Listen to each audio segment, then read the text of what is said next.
What's going on, guys? Here, Waco here from Revolution Magazine here in gray Geneva. It's cold as fuck, but my heart is warm because I'm coming here to see my friends Roy and Sacha Davidoff, the two biggest Omega experts in retail, and this is their shop.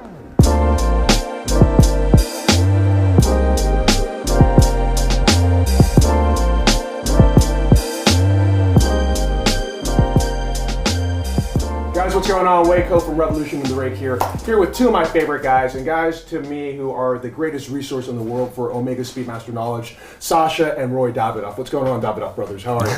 I'm good. I'm Roy. This is my brother, Sacha. So a little bit about us. We started... Star signs. We're both Libras. We're born You're 2 both days Libras? apart. Yeah, both Libras. Ah, okay. 2 days apart, yeah. I'm a yeah. Scorpio, so we're like very... Very close. You're a Valentine's Day baby. Yeah. Makes sense, actually. If you okay, never mind. So. No. So we both started about 5 years ago. Right. We decided we're done with corporate, and You guys were both in Beauvais at one point, right? Correct. We overlapped for a long period. Right. I did 9 years, did 7.5 years. Then a few other places, but about 5 years ago, my brother's like, listen, we're done. Okay. We're gonna work for ourselves. Right. So he literally took me by the hand. He's like, okay, let's start this. Were you guys already obsessed by Speedmasters, like, at that time? Yes. So that started much before. Right. Tell me about your first sort of brush with Speedmaster attraction and why it became kind of a religion for you. That would be Roy. So my brother in his teens. Right. He's a handsome dude back in the teens. I see, like, Yes. just great Yes. shorter, like, image of him, like, in just shorts, like, on the beach on a horse, Yeah, the Khal Drogo picture? Yes, we know about the Khal Drogo picture. You know what? We're going to get that picture and put it up right now. Okay, please continue. So my brother got a Speedmaster Mark II from my dad when he was in his teens. Amazing. And that aesthetic kind of stayed with me as a younger kid, kind of following my brother around, was something that stayed with me for decades to come. And when I was in my 20s, I acquired a Speedmaster Japan Racing, which had that same kind of look. 2004. And it kind of reminded me, it had some connection to my brother when I was already very, very young. And from there, it kind of grew. It kind of grew because I kind of learned, I went backwards. I started with like a 2004 watch and then grew my knowledge backwards into learning everything there was about Speedmasters. And it was very, very hard to find information. In the mid-2000s, like finding information about Omega, correct information, was very, very blurry. The literature wasn't very accurate, and people were debating any information that would come up. Somebody else would be like, "No, that's not correct." So it was like conspiracy theories. So Roy, was that the impetus for you guys to really put the information together? Because So we were lucky to. So as my brother said, their information was very blurry. There wasn't anything very strict on there. This was right before the Moonwatch Only book came out. Right. At that time, the only real information was a website that was in honor of Chuck Maddox that had passed by then. Yes. Who, when I started in vintage 20 plus years ago, was the reference for Omegas. And the details were not so important as they are today. And through the work that we had through some collectors, some friends of ours, some publishers, especially the Omega Museum and the brand itself, we were able to dig deeper and find out what was correct and what is not correct, so it helped us buy and it helped us sell. That's amazing. But you guys, it's really interesting because you are dealers. You're probably the most trusted Omega dealer or Omega Speedmaster dealer in the world. But at the same time, you have an amazing relationship with the manufacturer, with Omega. I know Petros, who's the curator, loves you guys, and you guys work together a lot of times in terms of exchanging information. And then on top of that, you guys are kind of curators of knowledge and of information, and even published a book that went along with an incredible exhibition. I mean, why is it for you that you really want to enhance the cultural dimension and the educational dimension? Yeah, well, I think that when you know something and you feel it, the rest of the market kind of doesn't see it. And the comment that really pushed me to put this exhibition together was that most people told me, like, "Oh, all Speedmasters look the same to me." Right. And that I was hear like, that every time. Oh, yeah. We literally, people open the box and like, they're the same. that And was I'm like a sacrilegious they're comment not. to me. I was like, no. Right. They are not the same. There's huge differences. And maybe I'm extreme in that sense. Like, there are, similarities and things like that. But I felt like there was so much to say about each individual year that Speedmasters were around from like 1957 onwards. Yes. That it had to be done. I didn't have a choice. Like, I had to do this exhibition. I'm going to ask you guys kind of a provocative question. So what do you think is the difference between a vintage Rolex guy and a vintage Omega guy?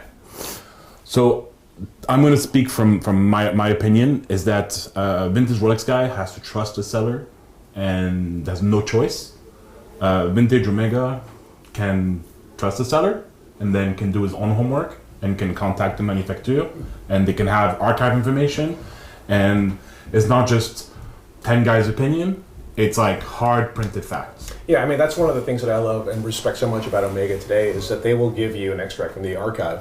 They will help you do the research on that watch. And I think that, to me, I feel that because of that, Omega Speedmasters, vintage Omega Speedmasters, particularly 321 calibered Speedmasters, are in some ways very undervalued.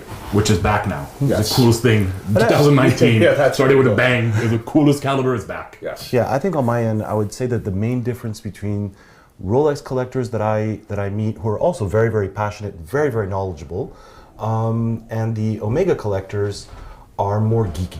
And so Totally agree. I would say that, like, I don't know if it's coincidence, but a lot of our Omega collectors, when you ask them what they do for a living, a lot of them work in IT, Right. engineers, kind of like the geekier manga lovers of our world. Doesn't mean that they have, like, more or less means, Right. but they tend to be more on the geeky side. They know who Ultraman is. For I totally get that.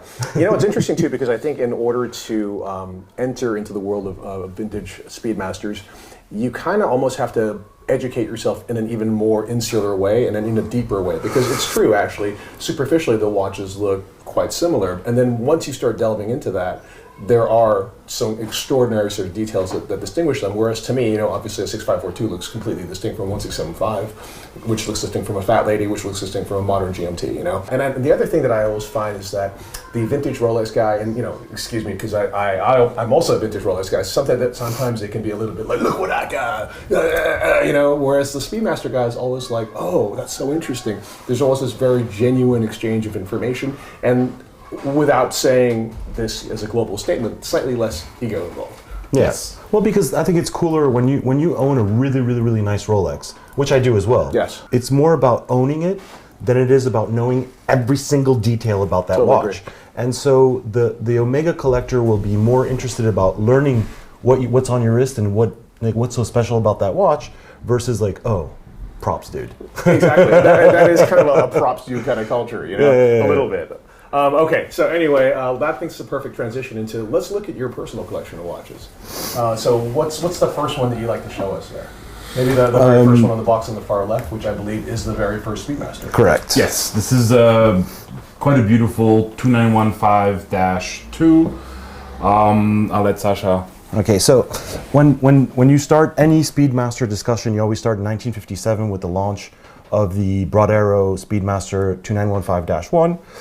For me, I've never differentiated as much the -1 and the -2, as long as it's nice, coherent, and all original. I think Because they're identical, right? There are major Okay. differences. Oh, yeah?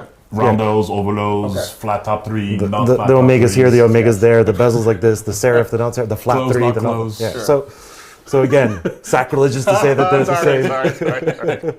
It's like 4 versions and 2 models for a space of 18 months. It's a privilege Incredible. in any universe. It's a privilege to own one. Right. And so it's important to understand that I'm less attached to this watch on an aesthetic level Yes. than I am on it's a first series Yes. Speedmaster Yes. level.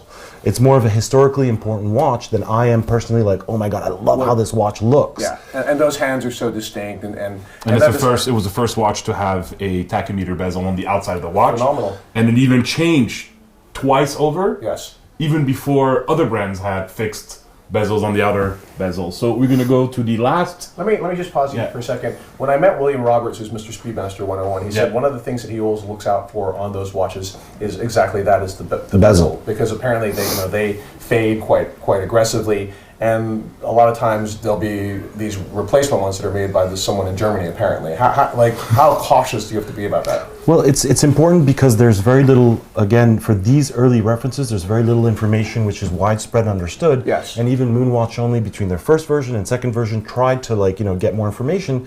But for that, you'd have to there's probably like 50 nice ones in the world. Right. You'd have to find ones that have a clear chain of custody that are original. Right. I tend to look for one with dings on the bezel. No,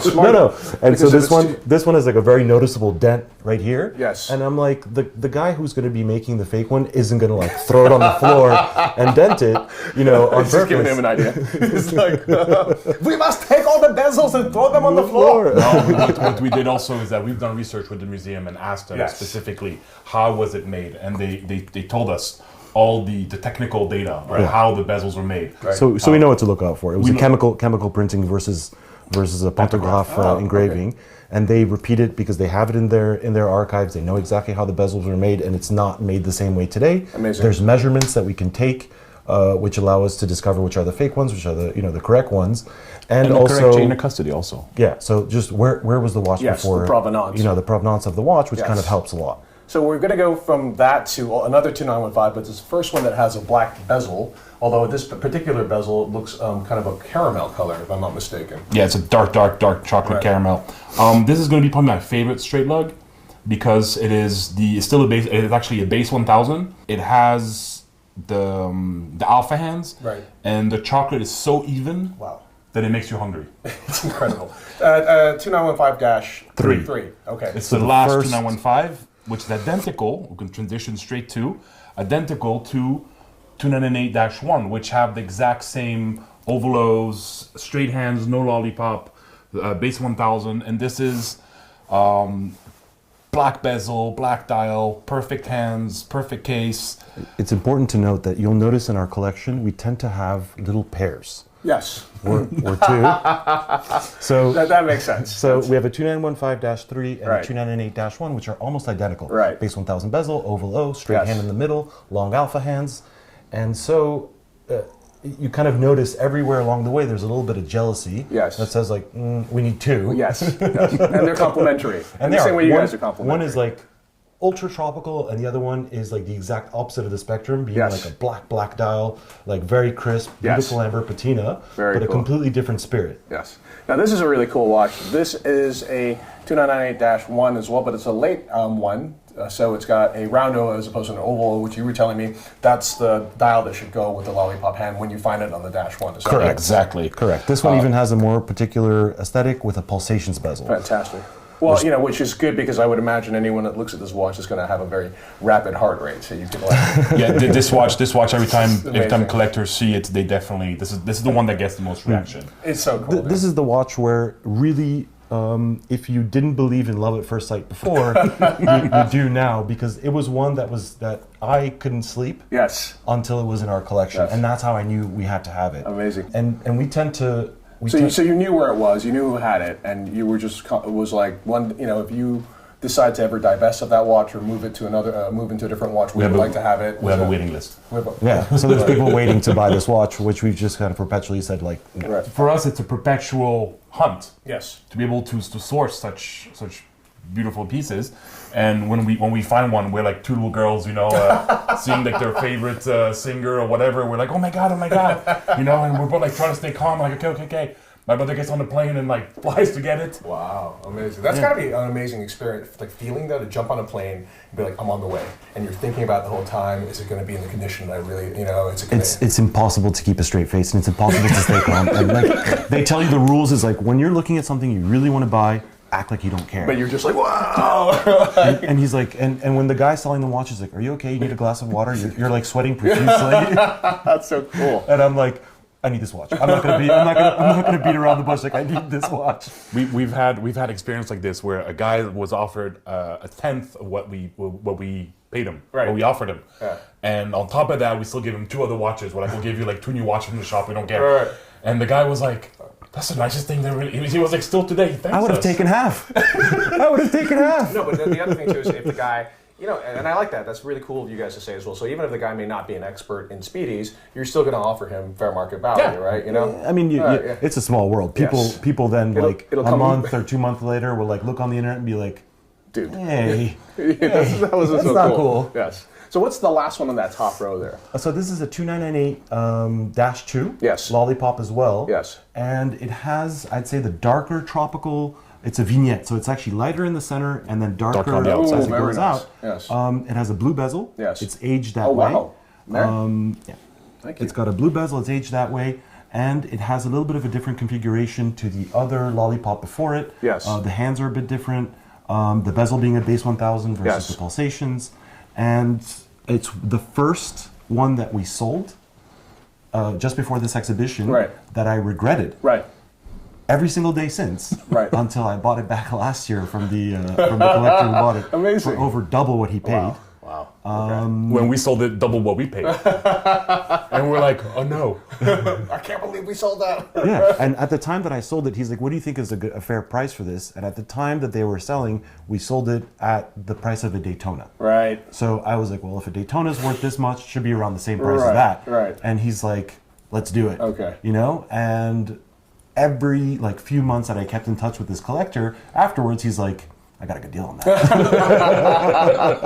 And I'm like, one day I'm going to buy that watch back. I'm going to put it in my collection. It's never going to And leave it's again. never going to leave. Okay. And there it is. And there it is. Bravo. And I think that he gave me a good deal, even though he doubled. I Yes. think he gave me a good deal as well. Yeah, because he knew it was going to the right guy as well, you know? Well, he also knew what he paid for Yeah. it, so he was kind of fair kind in of felt bad. between. Okay. He could have asked more from somebody else. Yes. And he wanted to leave me some value at the Yes. end, and knowing that I was going to keep it mattered to him. Of course. I think that would matter to me. You know? Yeah, and I think that 1 year later, since Yeah. I bought it exactly a year ago, Yeah. I think that 1 year later, looking back, and he's like, "Oh, he still has that in that collection." Makes him happy. It's kind of Yes. it's a I nicer agree. thing. I totally he didn't agree. just buy it to flip it and make a couple bucks. Exactly. It was really a passion thing. So the next one is also same thing, -2, 298-2, except this has some collectors might call it a dark tropical. We were happy because it looks blacker. As you can see, it looks Oh, yeah. black compared to this, but if you put a black one next to it, it looks dark chocolate. Yes, exactly. And since my brother prefers the darker dials, and I prefer the light chocolate. Really? Yeah, where he because Remember, I it's, told you there's always pairs. That's nice. So that's more of the Roy That's side. fantastic. That's more of the me look. Fabulous. so it's quite So nice. I know who's what the Ed White is. I cannot tell you how many collectors are basically, how much you want for it? I'm like, this much? He goes, okay. I'm like, no, but it's not for sale. And basically we had to promise the collector Yeah. that the day we have a price, it's his. Okay. Yeah. Okay. So it's like a future promised watch, so but funny. That's so funny. And then the first non-base 1000, Yes. which is also one of Sacha's favorites, because the bezel is starting to look like it has a odd sheen, Yes. and then it's a nice black dial. Yes. The patina really pops Yeah, because that's of stunning. how dark the dial clean, is. super clean watch. clean And this is example. the dash. Three. The Awesome. last The first lollipop. non-base 1000. Right. Beautiful. And then we move into just regular straight lugs, but since we never have regular straight lugs, this one, the bezel actually turned green. Wow. Yeah. That's a -5, and you can Yes. see in this lighting that it's So like 298-5 with a green bezel on it. Correct. And we have So- a friend in Switzerland who has a -6 within a similar Yes. serial, also with a green bezel. And what is the reason for bezels or changing these the variants? pigments in the past. So anything that's black, It is green. That's good. Oh, that's Yeah. No, it pops in some colors, bam. Don't show it to Floyd Mayweather. so some I mean all bezels that are black Right. have different pigment inside. Yes. And depending on the years that they were made, had more of a tendency to veer, to basically go towards one color, become more brown, become Yes. more blue, gray. And then for some odd reason, I guess in those years, maybe a few of them would just basically become green with aging. That one series. Absolutely stunning. Like an emerald, dark emerald Yeah. green, really, really something unique. And Yes. you can't find that as a reference. You have to find that kind of aging is so rare Yes. that finding one of these is like almost close to impossible. Incredible. So this watch is the first 6-digit reference. Okay. The 105002. Yes. Moving on from the 298. Same thing. The dial moved from being radium to tritium. Very rare watch, made Yes. for like 6 months. You guys Yeah. were mentioning it. Yeah, so it's the 6 months that were made in that configuration with the alpha hands. It's an identical watch to the 2998 -62, which were made at the same time. It was just a new referencing Right. system. And it also had a few details where I think the movement upgraded that year. They went to the Gen 2, which that's the movement that they remade. That Yeah, they've just it's a Gen 2 reintroduced. because Yeah, because people weren't very clear with the new relaunch of the 321, what they meant by second generation Right. 321.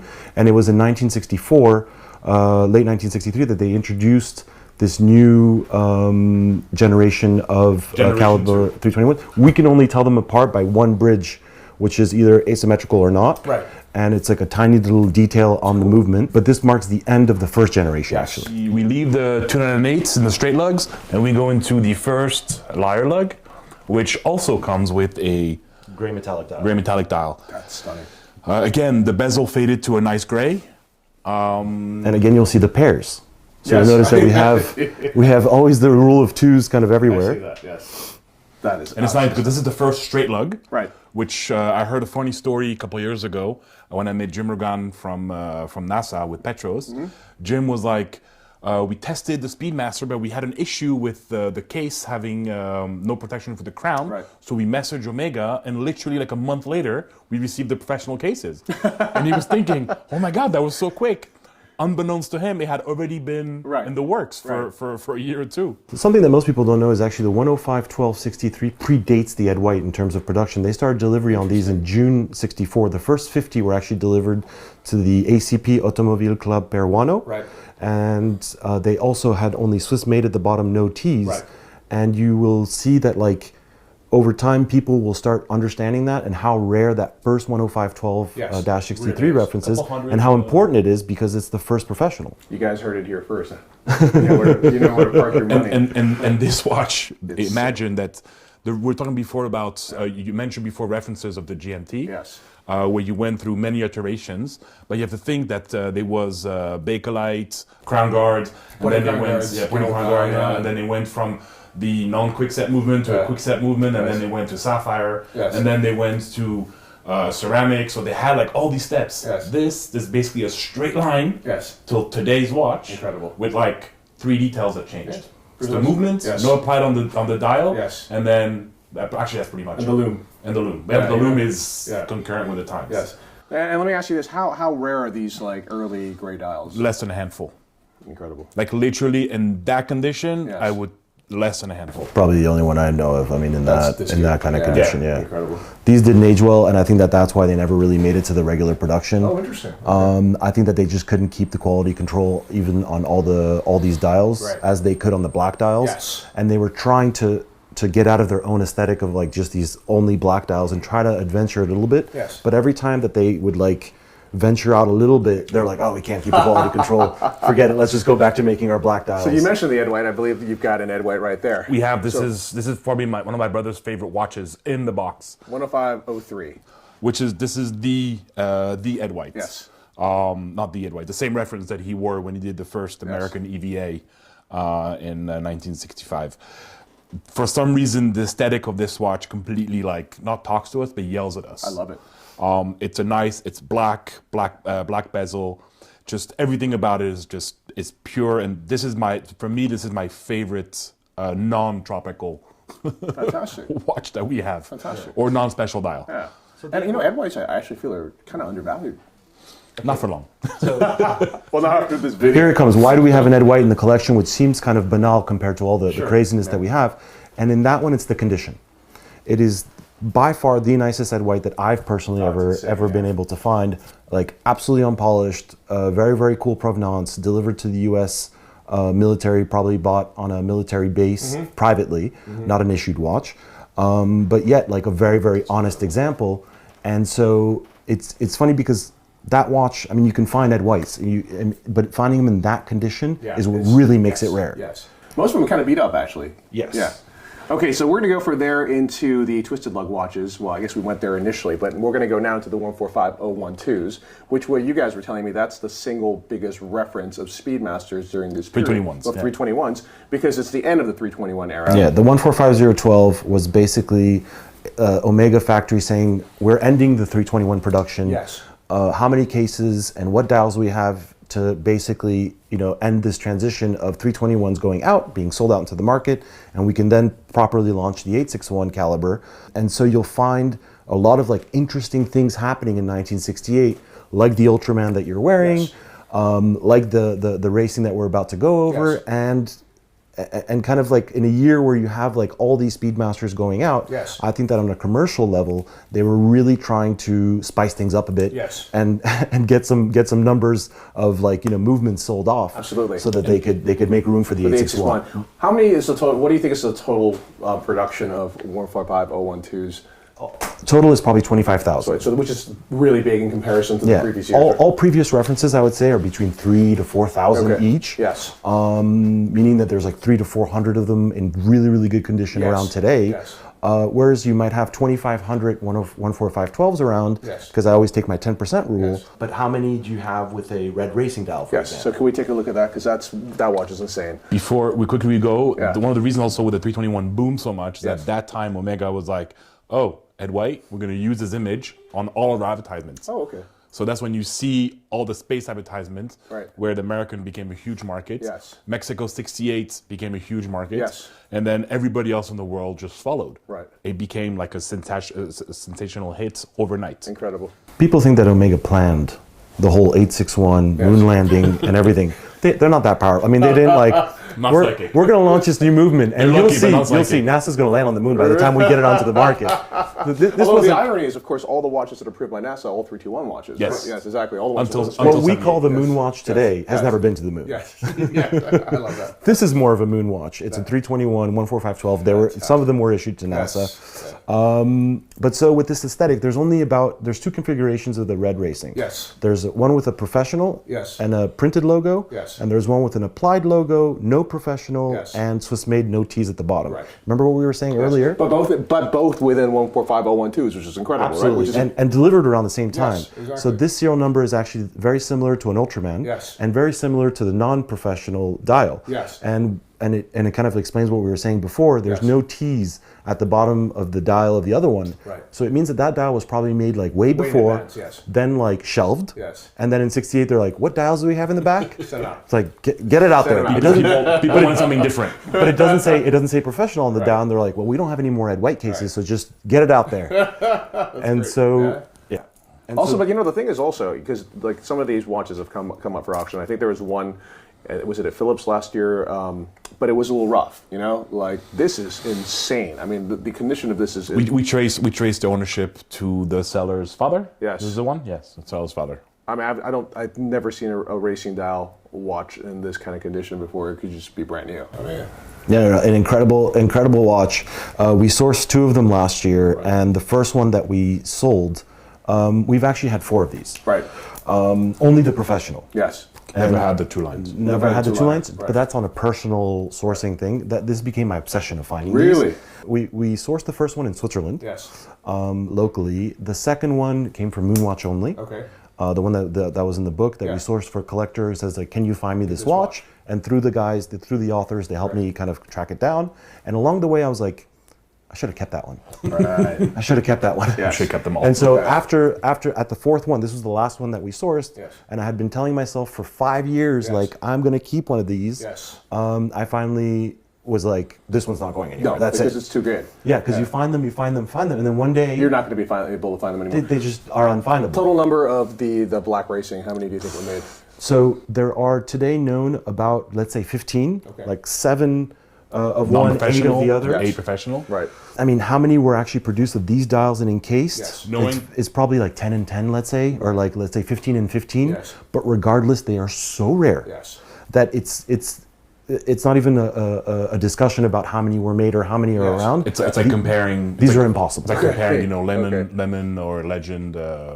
Yes. Paul Newman's. Paul Newman's, yeah. That's the rarity level. On top of this black racing dial, Yeah. the 3-line one, has a particular configuration where the 3 counters are the smallest Ah, yes. They have counters. smaller registers Yes. to make more room for the racing kind of pattern Yes, around. Yes. And for you the can perimeter. tell that this is a first series racing and a second series racing, because at 12 o'clock you have a single loom on the black, and then moving on to the gray, you have a double loom plot. Right.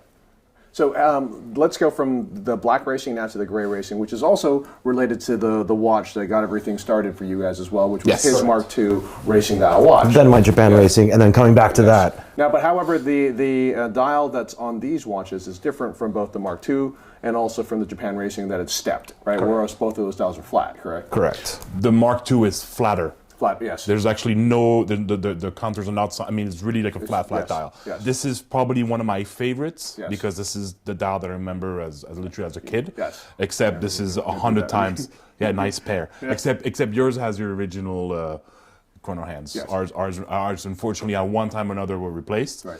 But everything else is completely from the period. So in the gray racing, there's 2 series. Okay, interesting. There's a batch that was delivered to Switzerland, which is identified within a very, very small range. Yes. the one you have. And then the rest and then the rest that were delivered. I got my watch from the Davidoff. And then the rest that were delivered everywhere. So this one was delivered to Greece in early 1970. Right.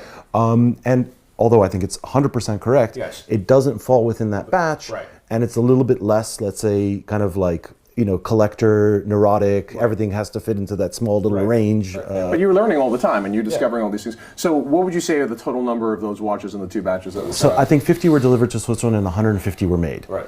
Out of the 50 known to Switzerland, there's probably like 5 that have surfaced exactly in that range. Yes. And out of the other 100, let's say, probably around 10 that have been like kind of identified today. So they're pretty rare. Yeah, they're rare There's still some potential to find them. Yes. It just will take some time. And I think that a lot of people are waiting for prices to go up Yes. to let them go from their collections. Right. And that's one thing that's exciting for us. Right. Whereas, okay, nobody wants prices to like shoot up because we still want to buy stuff cheap. Of course. But what price or at what level of pricing will it get these rare watches to Yes. come onto the market, please? And And it that's also doesn't. your first A61 watch that you Correct. Yes, that's correct. Yeah. So you'll notice we have like in the box of 15, we have 13 321s Yes. and then only 2 861s. We didn't have enough space for everything. We had to make some sacrifices. It's a good I had batch. to leave some watches in our personal collection, Right. even of the 2998s, if you can imagine that. We had to leave some in the safe Incredible. because I wanted to, have the best representation of a little bit of everything and not be like, everything is 2998s. So that watch is very interesting because it's got a mission patch, but the mission patch is not in one of the subdials. So right? this is going to be my favorites. Yes. In 1975, which for me marks the beginning of the end of the Cold War, the Russians and the Americans trained together Right. and ultimately met up into outer space, Right. which was known in the Western world as the Apollo-Soyuz mission, and in the Eastern European world, known as the Soyuz Apollo mission. Right. So it's backwards. Yes. Anyway, so to commemorate this Yes. for the Italian markets, less than a year later, they came out with this watch. Incredible. They wanted to make a difference. So another thing we spoke about, the black racing smaller counters, this one has, instead of having 5mm pushers, has 5.5mm pushers. Which when you see it next to other Speedmasters, it is 10% bigger. So it was thought it was easier to use. I don't know why, but they made them bigger. That's cool. So the original I ones... think the Italian distributor was trying to find like unique, Yes. because this is the first stainless steel numbered edition that Yes. Omega came out with. This was the first mission patch. How many of these did they make? 300, let's say. So that's That number's still debated. That's debatable. Because there's like 300 real ones and then 100 that were just then assembled by the distributor with a different range. So whatever, I say it's 300. That's my correct take one, on things. 300, because in the archive they have to say Apollo. What's weird about it is that with the 300, you would expect that there would be a ton on the market. Right. These are not easy to find. Right. There's like none for sale. Yes. And these are ones that are being hung on to because there's a lot of going on that watch. Yes. So besides the bigger pushers, it's the only Speedmaster which doesn't actually say Speedmaster on the dial, Right. because they put the mission patch on the top of the dial. Yes. So they just have Omega below it. really cool. Later on, 20 years later when they started doing the mission patch watches, they put it into the register at 9 o'clock and they Yes. had room, Omega, Speedmaster Professional, Right. and then the mission patch. So that's kind of unique. What it are has- these trading at nowadays? That's Anybody's guess. I'd say anywhere between. Like, I'm gonna quote someone. I'm gonna quote someone on one of our very good friends. Yes. Marco. He put on his Instagram that someone told him they're gonna hit $100,000. Wow. Yes. Wow. So M. Stanga, ones. who's written a book about the Apollo Soyuz, who's a It's a dear great friend book. and a great collector. He's written about Nautilus, Audemars Piguet Royal Oak, the Magnetic. Soyuz, Magnetic. a Magnetic Patek Philippe, Polaris. the Polaris. He's written about like these. He has these his books. collections. Yes. And he But- geeks out on it. But this is for him like one of the most important Speedmasters. Period. Incredible. I mean, he's Italian, so there is a little bit of bias there because this was Creative for his market. No, but it's crazy because this actually you can actually find a unique display Right. for this watch that's only found in Italian. Yes. That's the Apollo Soyuz, and it says in Italian says for a meeting up in space. It's actually in our book. We borrowed it from a friend in Italy who lent us for the exhibition. So DeMarchi made an in-store display for the Apollo Incredible. Soyuz.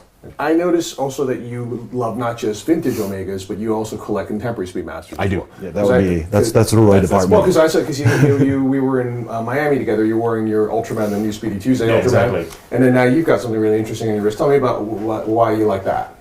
The one issue that's kind of funny that happens when you have collectors is that when you wear some of the watches and like let's say you bang them on the wall a little bit, you ding them, or like you scrape them, or it happened to me on my white Snoopy. The first day I got it, I put it on, I put my hand in the safe, and I heard doom, I hate that. and I was like, oh, okay. Which my watchmaker fixed. He fixed it. It was fine. Yeah. But then it always makes me feel bad. So I kind of wear my watches and I put my sleeve over, and I'm always kind of careful. And then I saw this in Basel, and I was like, wow. Introduce the watch. So the watch was made for, it's called the Apollo 8 Dark Side of the Moon. What they did is that they, through ablation, with laser, they reproduced the surface of the moon. On the movement. The grainy, on the movement. On the top, which is the near side, and then on the movement, which is the far side. Yes. They reproduced it like quite accurately. That caliber is now called the 1869, as a little wink. And then you were saying also the great advantage of that is you've got a ceramic bezel. That means that they will never scratch. So yes, which is great, because I dinged a watch yesterday because I was so upset about the Garda Financia harassing me that I kind of so. And Sacha, you've got what is known as the Holy Grail on your wrist. Yeah, so I wouldn't say it's modern. I mean, this is from late 80s. This particular example is from 1988. Right.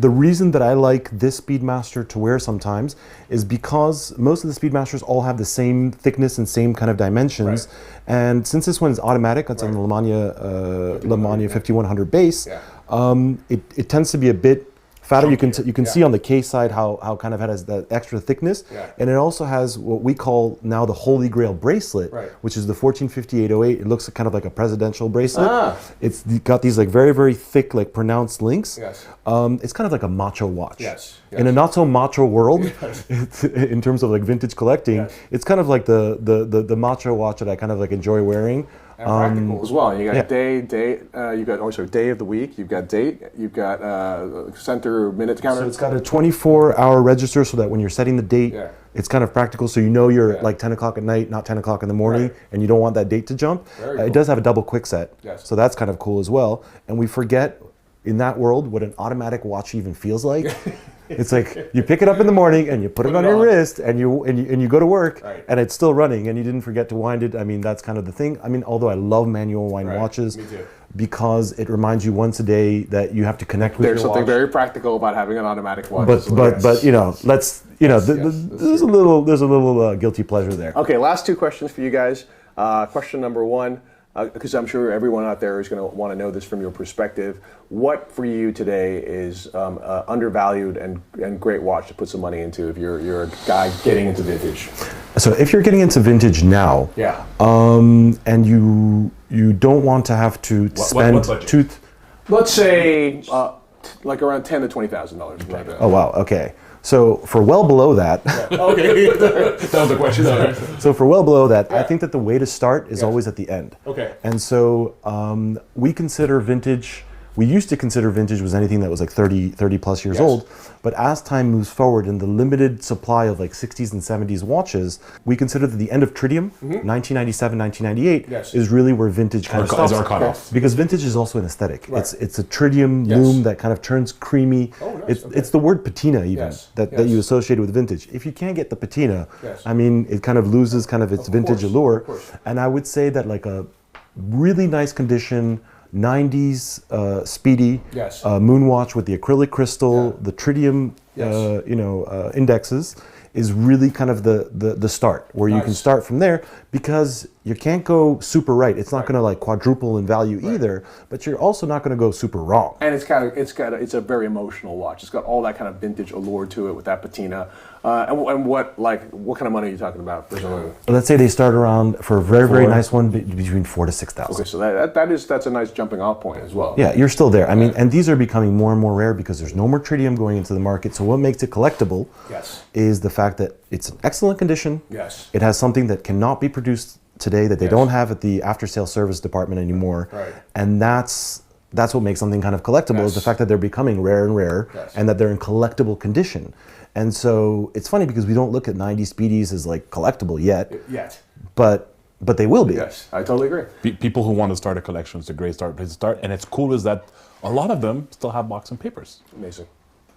Which is great for collectors, which is not the case when you go past 80s and 70s, 60s. Forget about it. And also you got to buy the watch and not the papers. But that's true. Box, But one more thing for the 90 Speedies is that for some reason, the material that was applied directly without having any type of tropical, not tropical, nothing, was basically always a nice patina cream. Nice. So that would be the first category I would say is like a pretty good way to start, because you can buy that, wear it, and it'll hold value, and you can learn more along the way, and then start venturing into your next step. Start at the beginning, which is actually the end, and then kind of move your way move your way back in history. Start at the Omega. Yes, exactly. Alpha Omega, exactly. Exactly, and then work your way backwards. I would say that there are some interesting limited editions. Yes. Which for me growing up were kind of like, I grew up in a time when like nobody wanted these. There were so many mission patches. There was like a mission case with like 23 different mission patches. So I'd say that like some of the limited editions that they made that were kind of like the ignored part of the watch market are now kind of gaining traction, because that's how it goes. Yes. It's like, I don't know how I feel about this. Any and then it's like, particular one of those that you think like, hey, that's kind of cool? So the only mission patch with the tritium dial is the Apollo 13. There you go. And that's a watch that you can pick up today for, let's say, 10 to 15, depending on the condition, or so on. And the last one, I think that we sold was like 13.5 or something like that. Yes. But that is a watch that is 90s, tritium, mission patch. It has a limited edition certificate, and it's collectible. And you can make the argument that that watch is also the precursor to Blue Snoopy and White Snoopy. Correct. Exactly. Right? Correct. It's kind of like get three of them. But you're asking where to start the collection. So you start with the Apollo 13, and then you can go, and then you can... What do you guys feel about like 145, 022, 69s tropicals? Like those seem to be not crazy money, but they're good-looking watches. It's one of the first watches that we started with as well, right? Because it was still an affordable tropical watch compared to other brands. And so it's still a connoisseur watch. So it's one that if you were to start with a 145022-69 tropical, you have to do more homework. Yes. And that goes with anything. You're buying a vintage car, do your homework. You're buying a vintage anything, do your homework. Yes. The earlier you go, more homework you need to do, more careful you need to be, who you're buying from, how you're buying and things like that. And, how many pictures you can look at before you inspect. We don't buy watches on picture. Right. We inspect everything ourselves. Smart. And that's good advice. Yeah, and that's been kind of, today it's very, very tough, because you have to trust the picture. So if you can't buy the watch in person, and you have to judge on the pictures, know who you're buying from. Yes. And I think that's it. Know how good their eyes are and how selective they are and how whatever. Read the descriptions, read the condition reports. Yes. I should probably jump in here and say, there is actually, for you guys who are getting into vintage or kind of transitioning out of say one brand into Omega Speedmasters, it's with a focus on vintage.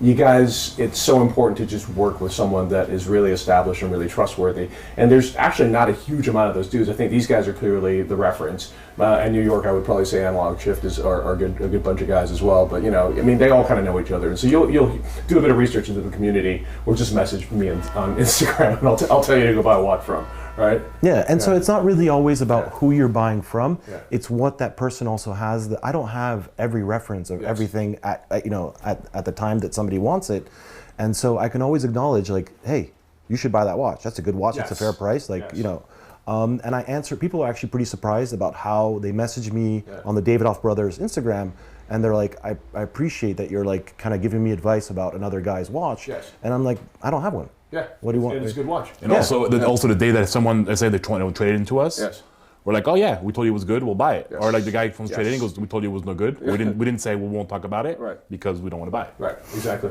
And then I guess the last question I have for both of you, or feel free to answer in whatever order. If it was up to you to create your own Speedmaster with like complete carte blanche. So it's something that I've been thinking about, seeing how other people have gotten this thing to do. My dream was to actually make that into a Speedmaster today, because this is an aesthetic that you can't really find in a modern Speedmaster so easily. Yes. The second thing is that I would love to have a modern version of that aesthetic. Yes. In order to wear it every day. Yes. Not be afraid when it rains or snows in Geneva. Yes. I find myself like pulling my shirt over and my jacket over my watch. Yes. I also ride a Harley. So me too. Yeah, but you don't. With the vibrations, and the humidity and the rain. I'm looking at that lollipop hand. I'm like, please don't fall off. Please don't fall off. Please don't fall off. So you want to make a 2998 Dash 1, Dash 2, base Lollipop, 1000, base Lollipop, 1000. Tropical, Yes. with some color some color bezel. Okay. Which they have everything. They already did everything. They just have to assemble it. Now. Yes. Kind of. Yes. I'd be a little bit more of a pain because I'm more of a purist. Nice. So I wouldn't go for this because they did relaunch the 298, but it has a sapphire crystal. Yes. Little things like that Yes. that I'm gonna be, Understood. a Understood. nightmare, and it wouldn't be a commercial success because it'd probably be too expensive. But on the 298 with a very skilled watchmaker, you can replace it with a Well, you plastic. said anything I want. And for yourself, Roy, what would you like to see? It's a very good question. Unfortunately, I'm not going to say what I would like to see because I know it's coming. Ah, okay. This year. I'm not going to comment on that. Unfortunately, 6 months ago, I could have said what I want to see. Yes. But unfortunately, I know it's coming, so I can't say it anymore. Understood. Well, that's it. Thank you guys so much for hanging with us, and thank you both of you for sharing your knowledge with us. We really appreciate it, guys. You're welcome.